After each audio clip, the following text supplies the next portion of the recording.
اعوذ باللہ من الشیطان الرجیم خیرکم من تعلم القرآن وعلمہ، تم میں سے بہترین شخص وہ ہے جو قرآن سیکھے اور سکھائے۔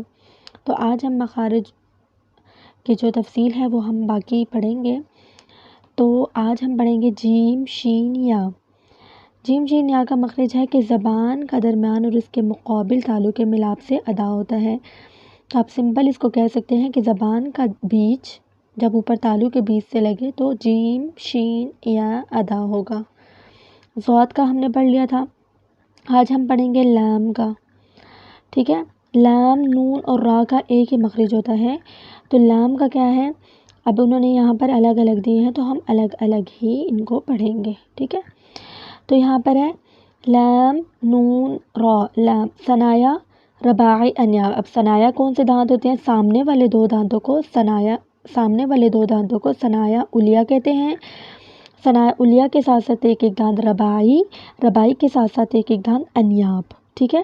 اور انیاب کے ساتھ ایک جو داڑھ ہے وہ ہے زواہق، جو ہمارے بعض اوقات ہم مستے ہیں تو وہ داڑھ نظر آتی ہے، ٹھیک ہے، مطلب بالکل سامنے ہوتی ہے۔ زواہق کے دائیں یا بائیں جانب یا بیک وقت دونوں جانب کے مسوڑوں کے ساتھ ادا، دیکھیں بیک وقت کے مسوڑوں سے کیسے ادا ہوگی، جیسے کل ہم نے ضاد کا پڑھا تھا کہ ضاد یا رائٹ سائڈ سے پڑھیں یا لیفٹ سائڈ سے پڑھیں، پھر انہوں نے یہاں ایروز دے دی، یا ادھر سے پڑھو یا ادھر سے پڑھو، دونوں طریقوں سے بالکل ٹھیک ہے۔ تو ایسے ہی لام کا بھی مخرج یہی ہے کہ زبان کا، یہ دیکھیں یہاں پر زواہق کے دائیں یا بائیں جانب، مطلب ثنایا، رباعی، انیاب کے دائیں یا بائیں جانب، مطلب یہ ثنایا، رباعی اور انیاب اور زواہق کے دائیں یا بائیں جانب کے مسوڑوں سے لگے، گمز کے ساتھ بالکل جا کر لگے، زبان اس طرف آ جائے گی یا پھر اس طرف آ جائے گی۔ تو دیکھیں جیسے یہاں پر انہوں نے رائٹ سائڈ پر دیا ہوا ہے، تو یہ زبان جو ہے یہ ثنایا، رباعی اور انیاب اور زواہق کے مسوڑوں سے مطلب گمز کے ساتھ بالکل ٹچ ہو رہی ہے، تو لام ادا ہو رہا ہے۔ دیکھیں یہاں پر رائٹ سائڈ پر ایسے ادا ہو رہا ہے اور پھر لیفٹ سائڈ پر بھی ایسے ہی ہے کہ یہ دیکھیں اوپر والے دو دانت ثنایا کے ساتھ ساتھ ایک ایک دانت رباعی، رباعی کے ساتھ ساتھ ایک ایک دانت انیاب اور انیاب کے ساتھ ساتھ ایک ایک دانت زواہق ہے۔ تو یہ دائیں یا بائیں جانب یا بیک وقت دونوں جانب کے مسوڑوں کے ساتھ، تو یہ زبان مطلب طرف زبان کے ملنے سے یہ حرف ادا ہوگا، ٹھیک ہے، دیکھیں ایسے ادا ہوگا۔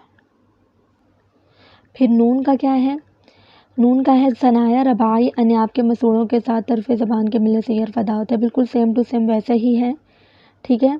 یہ بھی ویسے ہی ثنایا، رباعی، انیاب، اس میں زواہق نہیں ہے، ٹھیک ہے، اس میں داڑھ کا کام نہیں ہے، کے مسوڑوں سے لگے، دیکھیں اوپر کے دو دانت ثنایا کے ساتھ ساتھ ایک ایک دانت رباعی، رباعی کے ساتھ ساتھ ایک ایک دانت انیاب، تو اس کے مسوڑوں سے لگے تو یہ حرف ادا ہوگا، ٹھیک ہے۔ دیکھیں انہوں نے لکھا بھی ہے صاد، ضاد، لام کی طرح نون بھی تینوں طریقوں سے ادا کیا جا سکتا ہے، ٹھیک ہے، یا رائٹ طرف یا لیفٹ طرف یا پھر دونوں طرف سے ادا کر سکتے ہیں۔ ابھی را کا مخرج یہ ہے کہ زبان کی پشت سے مراد کہ زبان کا یہ جو سائڈ ہے یہ تھوڑا سا را کا مخرج ہے کہ زبان کی پشت اور اس کا کنارہ، مطلب زبان کا جو کنارہ ہے، جو سائڈ ہے، وہ تھوڑا سا رول ہوگا اور جا کر ثنایا اور رباعی کے مسوڑوں سے لگے گا۔ اب ثنایا کا تو آپ کو پتہ چل گیا، ثنایا کو بہت زیادہ یاد کرنا ہے کیونکہ سارا کام ثنایا اولیہ کا ہوتا ہے۔ تو ثنایا اور رباعی، ثنایا کیا ہوتا ہے کہ اوپر کے دو دانت اور رباعی کیا ہوتے ہیں اس کے ساتھ ساتھ ایک ایک دانت۔ تو دیکھیں پکچر میں پھر رو ادا کر کے دیکھیں، رو زبان کا کنارہ، زبان کی پشت اور اس کا کنارہ ثنایا اور رباعی کے اندر گمز کے ساتھ لگے۔ پھر تو دال تا، زبان کی نوک جب ثنایا اولیہ کی جڑ سے لگے تو یہ حروف ادا ہوتے ہیں۔ زبان کی نوک جب ثنایا اولیہ کی جڑ سے لگے، اب دیکھیں زبان کی نوک، یہ زبان کی نوک ہے، بالکل ٹپ آف دا ٹنگ جس کو ہم کہتے ہیں، زبان کی یہ جو ٹپ ہے یہ بالکل ثنایا اولیہ کے ساتھ لگے گی، جڑ کے ساتھ لگے گی، جڑ مین روٹ سے جہاں سے دانت نکلتا ہے۔ تو ادا کر کے دیکھتے ہیں، تو دال تا، بالکل واضح ہو گیا۔ پھر ہے وا ذال سا، اس کا کیا کام ہے؟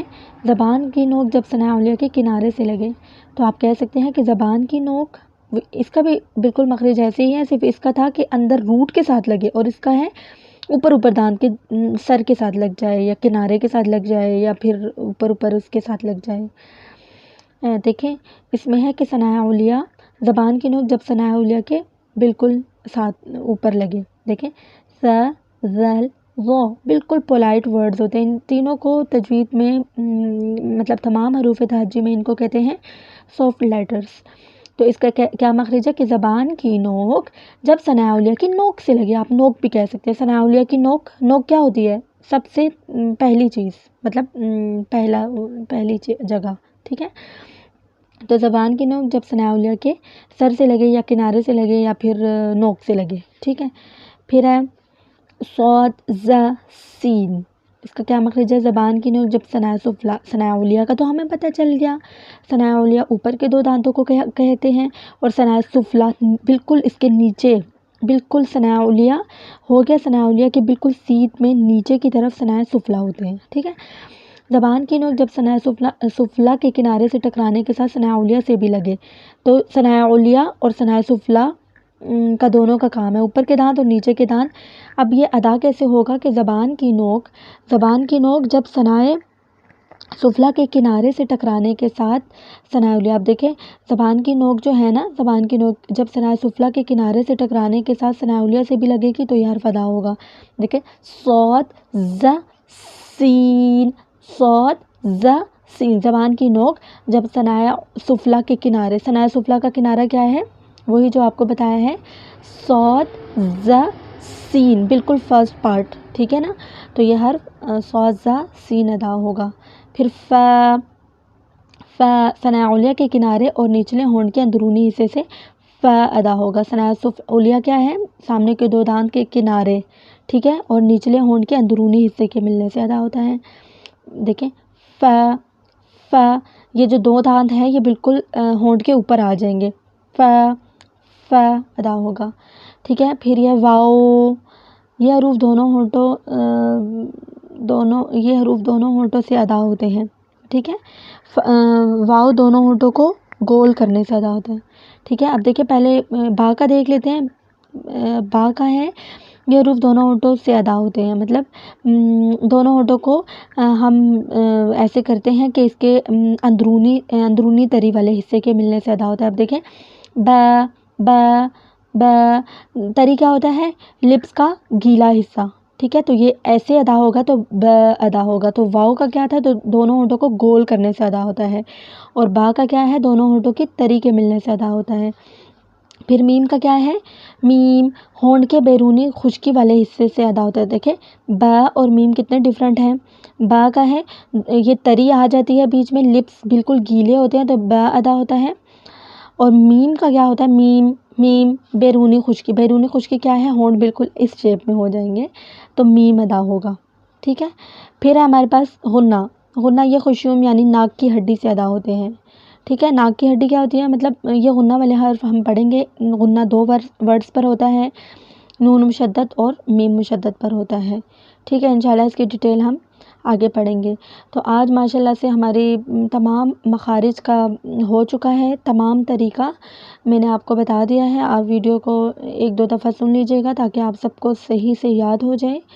انشاءاللہ اللہ پاک ہم سب کے لیے قرآن پڑھانا آسان کرے اور قبول فرمائے، آمین۔ تقبل اللہ منا ومنکم، جزاکم اللہ خیرا کثیرا واجرا عظیما۔ السلام علیکم ورحمۃ اللہ وبرکاتہ۔